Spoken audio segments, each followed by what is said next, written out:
Hello friends, Rehman গার্ডেন্সে আপনাদের প্রত্যেককে স্বাগতম। আশা করছি আপনারা প্রত্যেকে ভালো আছেন, সুস্থ আছেন। আপনাদের সুস্থতা কামনা করে আজকে একটা নতুন ভিডিও শেয়ার করছি। প্রথম যখন আমি ভিয়েতনাম মাল্টা লেবুর গাছ কিনি, তখন ভিয়েতনাম মাল্টা লেবুর গাছ অনেক দাম ছিল, আর এটা সারা বছর হয় বলে এটার প্রতি প্রত্যেকের একটা আগ্রহ ছিল। সেই জন্য আমি কিনে আনার সঙ্গে সঙ্গেই এই ভিয়েতনাম মাল্টা লেবু গাছ থেকে আমি কলম করেছিলাম জোড় কলমের মাধ্যমে। সেই প্রথম আমার জোড় কলমের দ্বারা ভিয়েতনাম মাল্টা লেবুর গাছটায় কী পরিমাণ ফুল এসছে সেটা আপনাদের সাথে আজকে শেয়ার করতে চলেছি। দেখুন কতগুলো, প্রতিটা ডালে ঝাঁকে ঝাঁকে ফুল এসছে, আর প্রত্যেকটা ডালে যে পাতা ঝরে গিয়েছে এবং প্রত্যেকটা ডালে থোকায় থোকায় কী সুন্দর ফুল এসছে আপনারা খেয়াল করুন।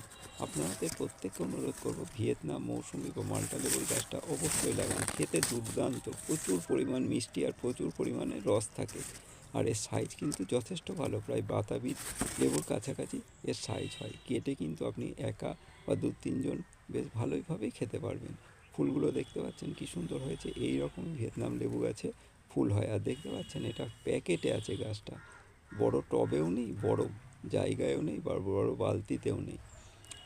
ছোট একটা প্লাস্টিকের মধ্যে বা পলিপ্যাকের মধ্যে রয়েছে, খাবারও কিন্তু সেরকম দিই তাও কিন্তু নয়। তবে এরকম সুন্দরভাবে ফুল এসছে। আশা করছি পরের বছর আরও ফুল ফল দিতে সক্ষম হবে গাছটা। এই বছরেই আমি আশা করছি যে এতে একটা দুটো নিশ্চয়ই ফল দাঁড়াবে। খুব ছোট প্যাকেটে থাকার দরুন আমি মনে করছি একটা দুটো ফল দাঁড়াবে, কারণ ফুল আসার পর থেকেই আমরা জল দেওয়া শুরু করেছি খুব ভালোভাবে, এবং এর পরিচর্যা প্রায় শুরু করে দিয়েছি। কিছুদিন পর আমরা এতে সর্ষের খোল ভেজানো জল দেব, এবং ফ্যান পচা এগুলো, মাছের জল এগুলো, মাছ মাংস ধোয়া জল এগুলো দেব।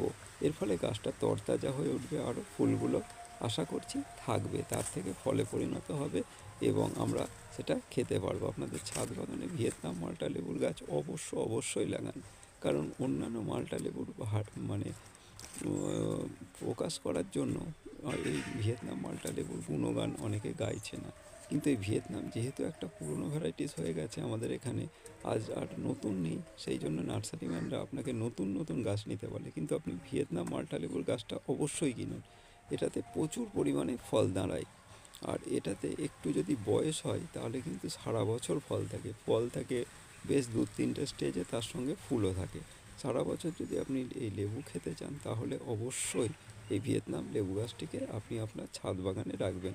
আর যাদের উঠোন বা বাড়িতে জায়গা আছে তারা অবশ্যই মাটিতে লাগান। যখন গাছটা বড় হবে আপনারা ভেবে উঠতে পারবেন না যে কী সুন্দর একটা গাছ লেগেছেন। ভিডিওটা ভালো লাগলে সাবস্ক্রাইব করবেন। ভিডিওটা আজকে এইটুকুই, নমস্কার।